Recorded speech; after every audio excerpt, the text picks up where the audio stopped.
আসসালামু আলাইকুম। সবাই কেমন আছেন? আশা করি যে যেখান থেকে আমার ভিডিওটি দেখছেন সবাই ভালো আছেন। আমিও আল্লাহর অশেষ রহমতে ভালো আছি। সকালবেলায় বিছানাগুলো গুছিয়ে নিলাম। সকাল সকাল যদি বিছানাগুলো গুছিয়ে নেই তাহলে মনে হয় যে ঘরের অর্ধেক কাজ কমে যায়। তাই না আপুরা?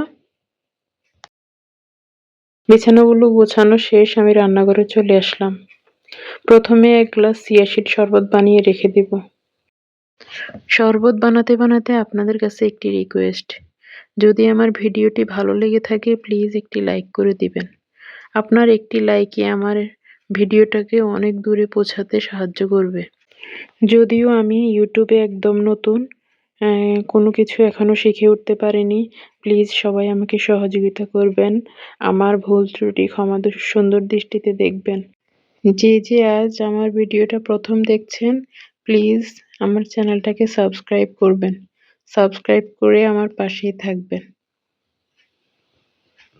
আর আমার ভিডিওটি কেমন লেগেছে কমেন্ট করে জানাতে ভুলবেন না। আপনাদের সাথে কথা বলতে বলতে রুটির কাইটা করে নিয়েছি। এখন এদিক দিয়ে চাটা বসিয়ে দিলাম। চা হতে হতে আমি রুটিগুলো বানিয়ে নিচ্ছি।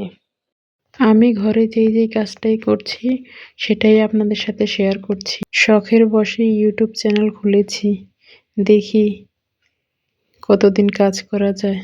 প্লিজ আমাকে সবাই সাপোর্ট করবেন। এরই মাঝে আমার মেয়েটা খাবার খেয়ে চলে গিয়েছে। এখন আমি আর আমার হাজব্যান্ড খাবার খেয়ে নেব।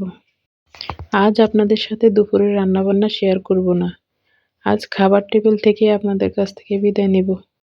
সবাই ভালো থাকবেন, সুস্থ থাকবেন। আল্লাহ হাফেজ।